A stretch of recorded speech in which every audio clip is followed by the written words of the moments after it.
Hello, my name's Nigel Thorne and I'm concerned about the influence of trans-identified males on the Welsh Government LGBTQ+ action plan, a plan heavily supported by Stonewall, Cymru and its allies. It's hugely significant that the Welsh Government has not only produced a plan, but has produced one that is measurable, costed, is actually going to be something we can judge them by. Yeah, I mean, it's a very significant moment for Wales. It's being launched during LGBTQ+ Action History Month, which is fantastic, and it's a landmark document and policy for us here in Wales. It's really great to be doing this. So when I look back over the stuff that we've had in the past and some of the troubles that parts of our community face now, and a rising tide of anti-LGBTQ feeling and horrific anti-trans feeling, it's really special that the Welsh Government is standing up to be counted for all of its citizens. We've seen so many things that have been implemented already as part of the action plans. We've seen the HIV action plan, for example. We've started to see the RSE curriculum be implemented in schools. So there's many things that we've seen happen as part of this action plan, but it is very much a first step.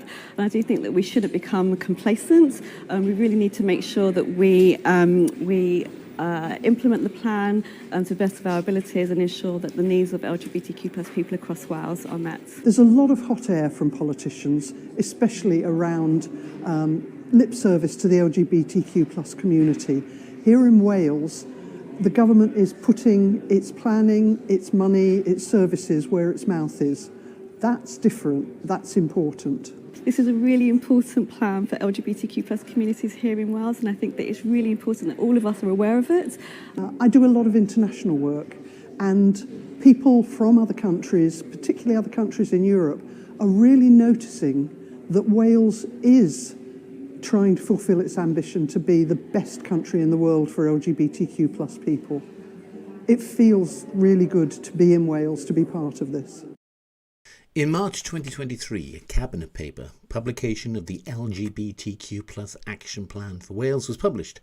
In the summary section of the paper, it reads, officials have worked collaboratively with a wide range of representatives from LGBTQ+ communities, as well as the LGBTQ+ expert panel, to inform the development of the LGBTQ+ Action Plan.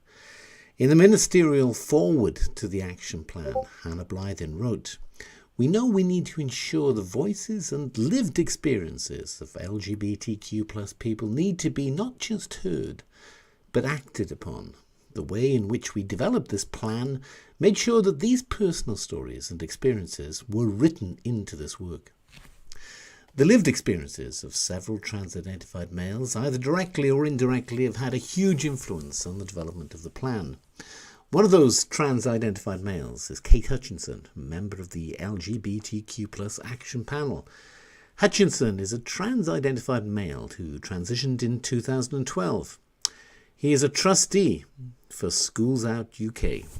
So I do other work for another charity called Schools Out, and one of our sort of little taglines is about educating out prejudice, getting rid of that prejudice by increasing people's understanding of it, you know. Schools Out UK are the organisation responsible for making February LGBT+ History Month. Indeed, their website address redirects to the LGBT+ History Month website. They are strongly opposed to gender-critical viewpoints and retweeted a critique of the works of three gender-critical authors: Helen Joyce, formerly of The Economist, former philosophy professor at Sussex University, Kathleen Stock, and feminist author Julie Bindel. The author of the critical essay was academic and trans-identified male Grace Lavery, a colourful character and author of Please Miss, a heartbreaking work of staggering penis. Lavery has previously defined a woman as a person who is, or has been, presumed to adopt a passive role in sexual intercourse and a reproductive role in economic life. He concedes that the definition is not perfect. Lavery has also tweeted, TERFs think that everyone secretly thinks trans women are men and that they'll win because of it. I think that everyone is secretly as much of a pervert as we are, and we'll win because of it. In July 2023, at the Pink News Welsh Summer Parliamentary Reception held in the Senedd, Hutchinson spoke in favour of the social transition of trans and non-binary children. The teacher needs to feel supported at every point of working with those young people. It's about making sure those young people get the same opportunities as every other child in school to achieve, to learn. Because if we're not supporting them in their identity, which is a core part of who they are, we are not giving them the same opportunities. In contrast, in the interim service specification produced by NHS England, it states, the ability to express individuality and autonomy to change and adapt that expression over time can be important to a child or young person's development of the self and to their overall well-being. However, due to the social and psychological implications that social transition may have, advice about social transition should be seen as informing a significant decision when it forms part of an individual's care. While there are different views on the benefits versus the harms of early social transition, it is important to acknowledge that it is not a neutral act and that information is needed about long-term outcomes to support decision-making. Information and discussion about this with the multidisciplinary team is an important part of supporting a child or young person in the service. Hutchinson is not in favour of it being mandatory for schools to inform parents of their child's social transition. Hutchinson believes that the administration of puberty blockers for children with gender distress is like pressing a pause button.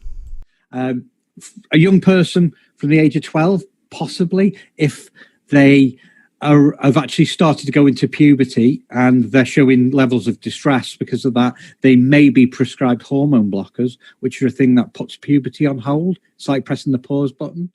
Hutchinson is an advisor to the Welsh Government and has delivered presentations on trans and non-binary inclusion in Welsh education.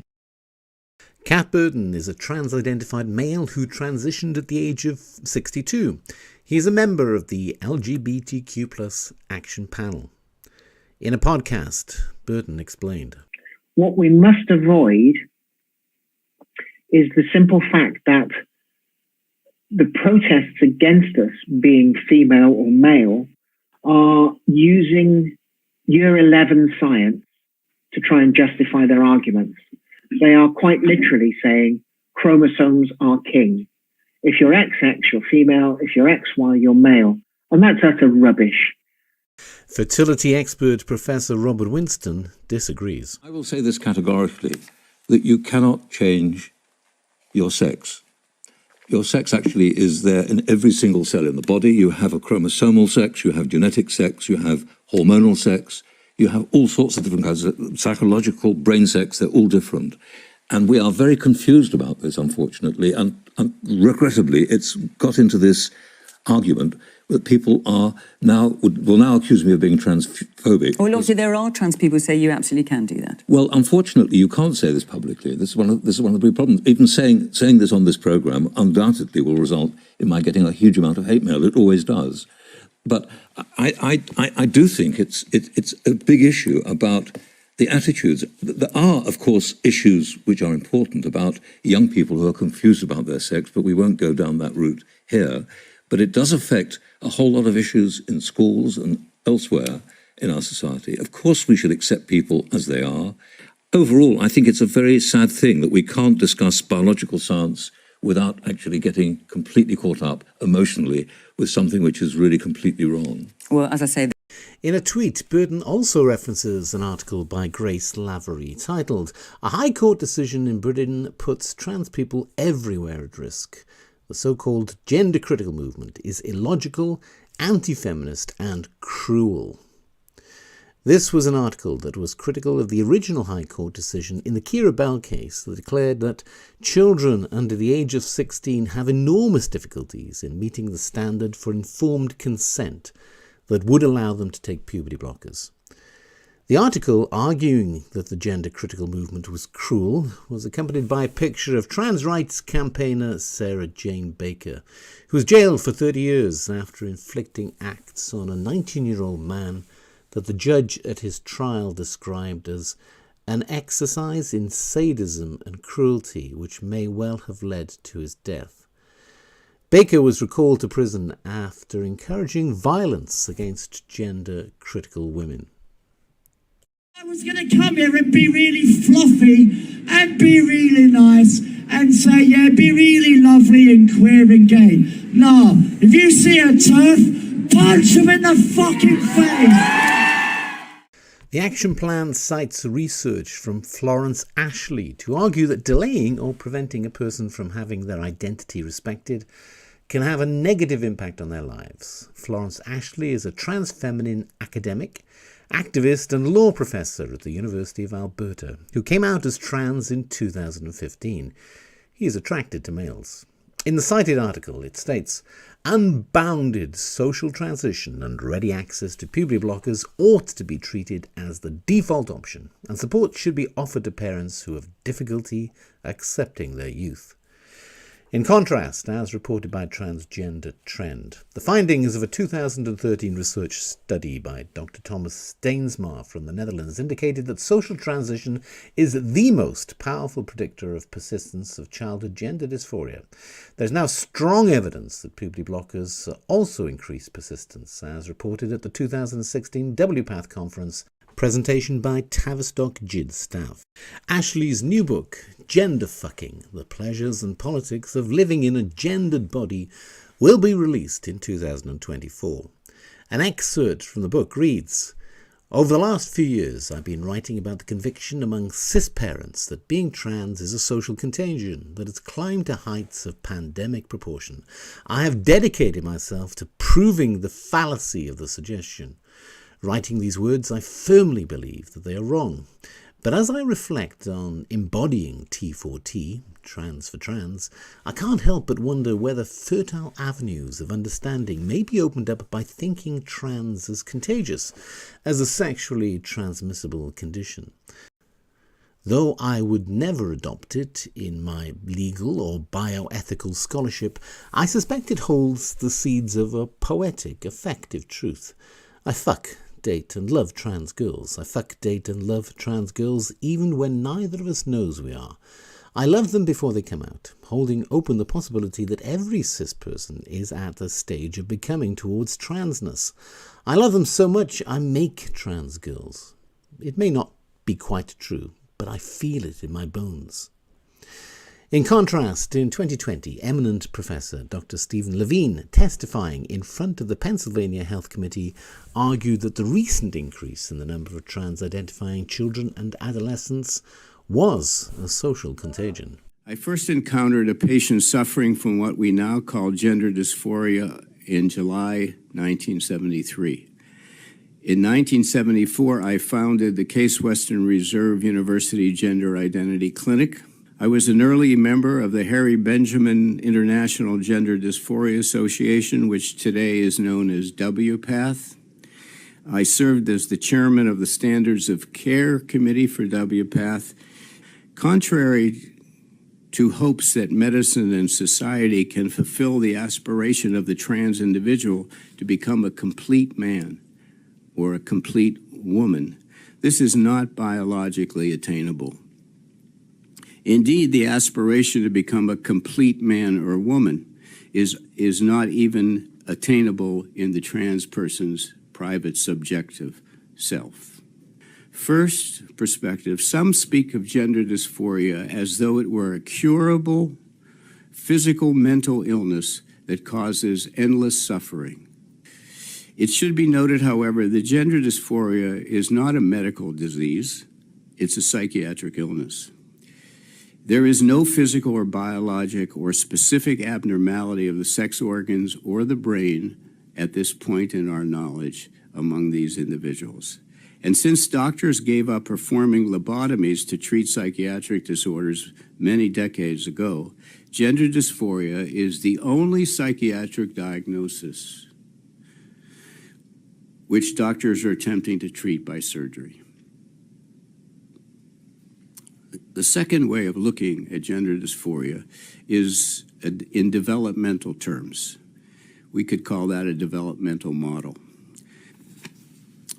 In a young child, we would view attraction to a transgender identity as likely as an adaptation to a psychological problem that was first manifested as a failure to establish a comfortable, conventional sense of self in early childhood.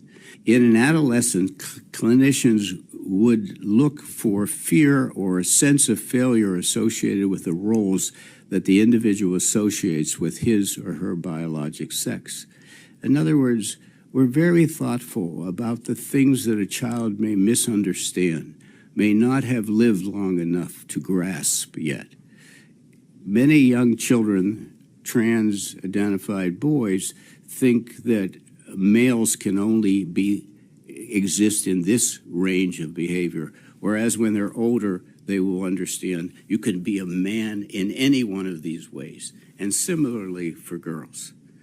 This is a child's thinking, not a grown-up's thinking.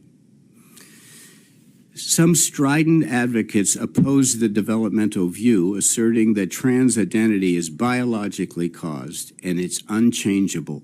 But this is not supported by science. Recent sudden changes in the numbers and makeup of those experiencing gender dysphoria strongly suggest a cultural or a sociologic rather than a biologic cause, because the genetic makeup of our species does not change over a 20-year period.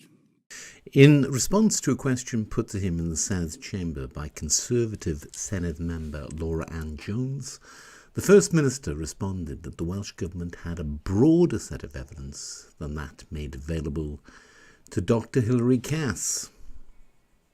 WISC intend to ask for expressions of interests from those in the field for a gender identity development service for Wales, and that will be informed by the Cass review, by the conversations that we will have with Dr. Cass, but also by a broader set of evidence that we have here in Wales. One could be forgiven for thinking that this evidence is tainted by ideological bias. The action plan references a study by Durwood et al. From 2017 and Olson et al. From 2016 to argue that social transition has shown positive mental health outcomes, as if the science was settled. A study was published in April 2023 titled, "Is Social Gender Transition Associated with Mental Health Status in Children and Adolescents with Gender Dysphoria?" One of the authors was Polly Carmichael, the service director at GIDS, the Gender Identity Clinic at the Tavistock. The author stated, "The most widely cited quantitative studies assessing mental health in social gender transition are those by Durwood et al. 2017 and Olson et al. 2016. The authors also stated, other recent studies, however, have failed to find superior well-being in socially transitioned young people. In the action plan, it states that being transgender should be celebrated, and the cited research is among the many reasons that encourage us to do more and to continue to develop our gender services for adults in Wales and to consider options for the development of a gender service for young people in Wales. The gender service for adults in Wales uses a highly gender affirmative approach. There is no reference in the action plan to those who regret transition. The gender identity service being developed in Wales mirrors the dominant model used within the United States. Rachel Levine is a late transitioning trans-identified male and the United States Assistant Secretary for Health. His comments in an interview were discussed during an interview between Megyn Kelly and Helen Joyce. We mentioned Rachel Levine earlier, a man who lived his whole life as a man and then in his 50s declared that he was a woman, and now he's calling himself the first female admiral to ever work for HHS, all of which is a lie. He's still a man. He's just dressing as a woman now. And he gave an extraordinary interview to ABC just this past weekend, I think it was in this past week, and had the following assertions. He did not trans as a child. He married a woman. He had children. He earlier is on record as saying he's glad that he waited because he wouldn't have had his children if he had gone trans before he did. But now a bit of change in his messaging. He'd love for your kids or mine to stop puberty and cross sex with all these procedures. Listen to Rachel Levine's that one. The treatment options for gender-affirming care for transgender youth really are evidence-based. What would you say to folks who think that they're being reasonable by saying, why can't children just wait till they're 18? Adolescence is hard and puberty is hard. What if you're going through the wrong puberty? What if you inside feel that you are female, but now you're going through a male puberty? The argument is, well, they're too young to know. I want to make it clear that for prepubertal children, there are no medical procedures done. The standard of care allows them to explore that with therapy. When you speak out against these bills, what do you cite as the harm? Well, gender-affirming care is medical care. Gender-affirming care is mental health care. Gender-affirming care is literally suicide prevention care. We'll get to the suicide claim, but take on, Helen, that prepubertal children are not given any medical procedures or care. That's not true. I really hate everything about that interview. I think every single sentence that Rachel Levine said is false. And the fact that he is asking for children or saying that children should be given something that he did not have himself, why is he doing that? You know, what about his own identity requires him to use children as child sacrifices like this? Yes. I mean, you know, I was brought up Catholic. I am no longer a believer, but I turn to the words of the Bible when I see things like that. And I say, better that you tie a millstone around your neck and cast yourself into the sea than that you harm children like this. It's disgusting, absolutely disgusting to be harming children in order to prop up and validate adult identities. And that's what I am seeing there. Right, rant over and I'll answer your actual question. So what they do is they use a bunch of half-truths and outright deceptions and assertions without any evidence, and they stitch it together to say, okay, first, nobody's doing irreversible things to prepubescent children. And what they're ignoring is what we know about childhood development, which is that if you tell a little boy who ardently wishes that he was really a girl, that yes, he can be a girl, and you're going to call him a girl's name, tell everybody that he's a girl, dress him in girls' clothes, you're going to get away with it because you can turn little boys into something that looks like little girls, because prepubescent children, you know, it's easy to present them as a member of the opposite sex. That kid gets what he wants. He gets to play with the toys that he wanted that you said to him weren't suitable for boys. Like, why the hell didn't you just say, it's fine, you can play with Barbie. You're a boy, but you can play with Barbie. Anyway, then puberty approaches. What's that child going to do? Going to go like, all right, fine, I'm going to grow hair on my chest and my voice is going to break and I'm going to shoot up and, you know, I'm just going to look like a boy. No, you've been pretending for the past 5 years that he's really a girl. You've put him on a path that's very, very hard to get off, even if technically you haven't done something irreversible.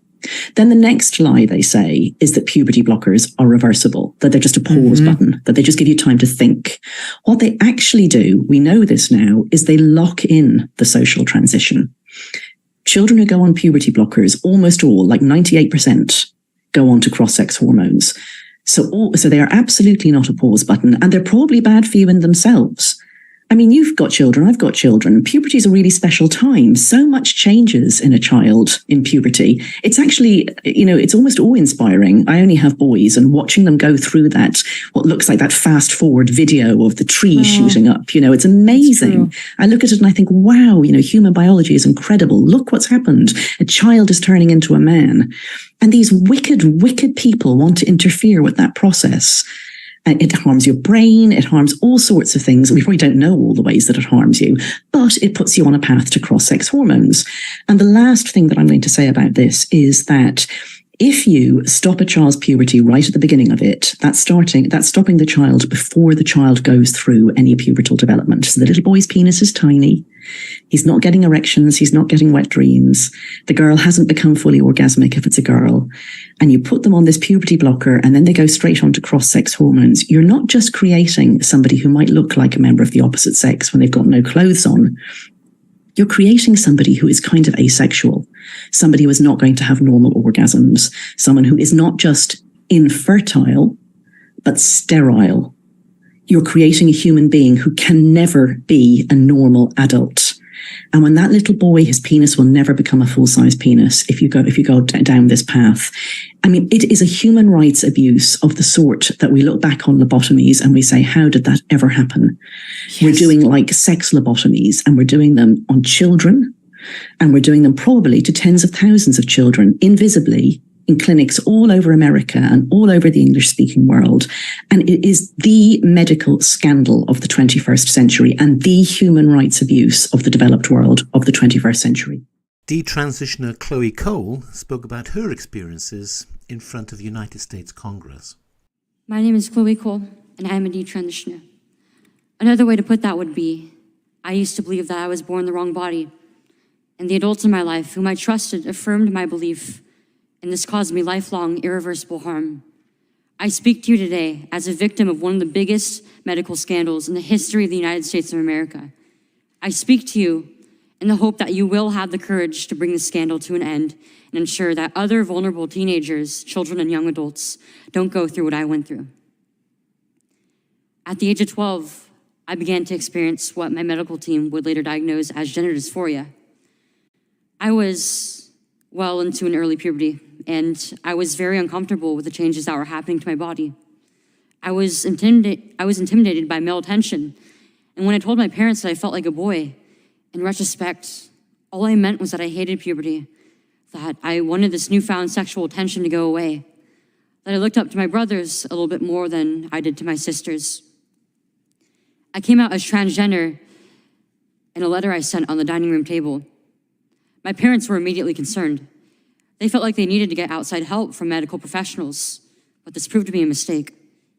It immediately set our entire family down a path of ideologically motivated deceit and coercion.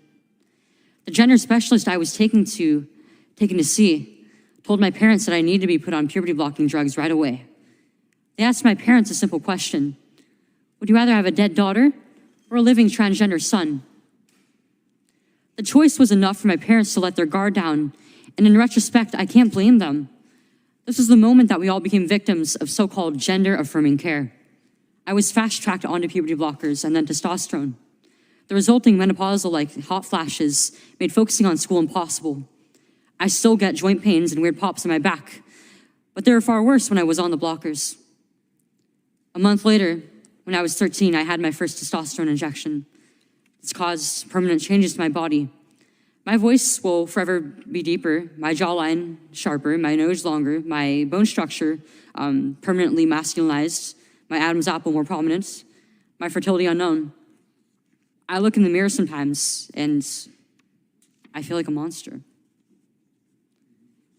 I had a double mastectomy at 15. They tested my amputated breast for cancer. And I was cancer-free, of course. I was perfectly healthy. There was nothing wrong with my still developing body or my breasts, other than that, as an insecure teenage girl, I felt awkward about it. After my breasts were taken away from me, the tissue was incinerated. Before I was able to legally drive, I had a huge part of my future womanhood taken from me. I will never be able to breastfeed. I struggle to look at myself in the mirror at times. I still struggle to this day with sexual dysfunction. And I have massive scars across my chest. And the skin grafts that they took of my nipples are weeping fluid today. And they were grafted into a more masculine positioning, they said.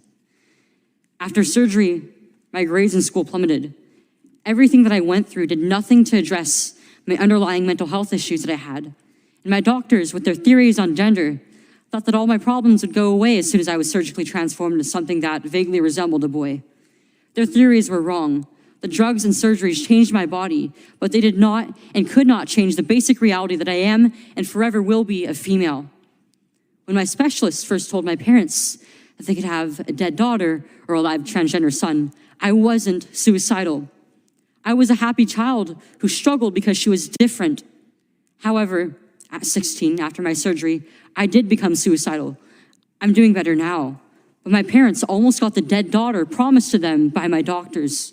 My doctors had almost created the very nightmare they said they were trying to avoid. So what message do I want to bring to American teenagers and their families? I didn't need to be lied to. I needed compassion. I needed to be loved. I needed to be given therapy to help me work through my issues, not affirm to my delusion that by transforming into a boy, it would solve all my problems. We need to stop telling 12-year-olds that they were born wrong, that they are right to reject their own bodies and feel uncomfortable with their own skin.